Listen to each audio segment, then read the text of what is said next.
Assalamualaikum anak-anakku kelas 10. Senang berjumpa dengan Anda, anak-anak hebat Indonesia. Bagaimana rasanya menjadi anak SMA? Mungkin ketika SMP kalian sedang memulai petualangan mencari jati diri.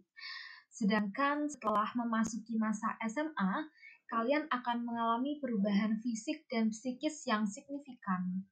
Perubahan yang terjadi secara signifikan terutama pada cara berpikir anak-anak di usia SMA.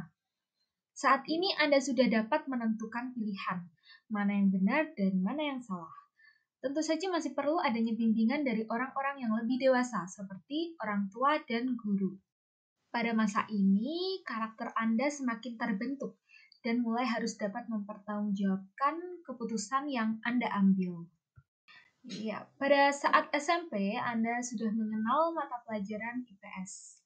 Dan di SMA ini, mata pelajaran IPS ini akan dipecah menjadi beberapa mata pelajaran, salah satunya ilmu ekonomi. Nah, pada pertemuan pertama ini kita akan mengenal ilmu ekonomi. Sebelum kita masuk ke materi pembelajaran, mari kita cari tahu apa sih manfaat ilmu ekonomi. Mari kita amati gambar berikut. Terdapat seseorang yang sedang membelanjakan pendapatannya dengan tujuan untuk memenuhi kebutuhan. Coba Anda membuat daftar kebutuhan. Banyak bukan? Apabila satu kebutuhan terpenuhi, maka akan muncul kebutuhan yang lain. Tentunya, Anda akan memilih kebutuhan mana yang akan dipenuhi terlebih dahulu. Dalam pengambilan keputusan tersebut, Anda akan melakukan pertimbangan-pertimbangan ekonomis. Nah, disinilah manfaat ilmu ekonomi. Ternyata ilmu ekonomi itu dapat bermanfaat untuk pengambilan keputusan. Tahukah Anda apa itu ilmu ekonomi? Dan bagaimana pembagian ilmu ekonomi?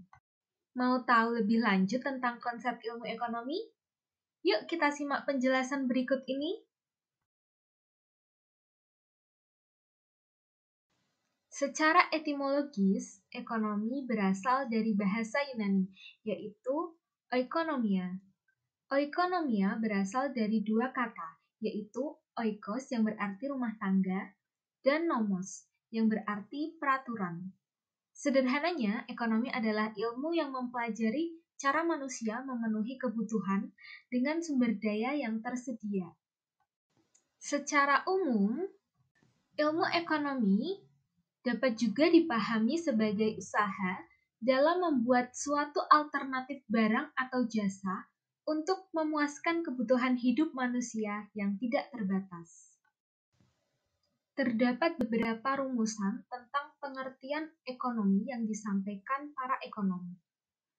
Salah satunya, Richard Gillespie menyatakan bahwa ilmu ekonomi adalah ilmu yang mempelajari pemanfaatan sumber daya yang langka untuk memenuhi keinginan manusia yang tidak terbatas. Menurut Anne Gregor Mankiw, menyatakan bahwa ilmu ekonomi adalah studi tentang cara masyarakat mengelola sumber-sumber daya yang langka. Menurut Robert B. Eklund Jr. dan Robert G. Tollison, mengatakan bahwa ilmu ekonomi adalah ilmu yang mempelajari cara individu dan masyarakat yang mempunyai keinginan yang tidak terbatas memilih untuk mengalokasikan sumber daya yang terbatas demi memenuhi keinginan mereka. Menurut Paul S. Samuelson, menyatakan bahwa ilmu ekonomi adalah suatu studi tentang cara orang-orang dan masyarakat membuat pilihan, dengan atau tanpa menggunakan uang, dalam menggunakan sumber daya produksi yang terbatas, tetapi dapat dipergunakan dalam berbagai cara untuk menghasilkan berbagai jenis komoditas dari waktu ke waktu dan mendistribusikannya untuk keperluan konsumsi saat ini atau di masa datang kepada berbagai orang atau kelompok dalam masyarakat. Menurut Adam Smith, berpendapat bahwa ilmu ekonomi adalah penyelidikan tentang keadaan dan sebab adanya kekayaan negara.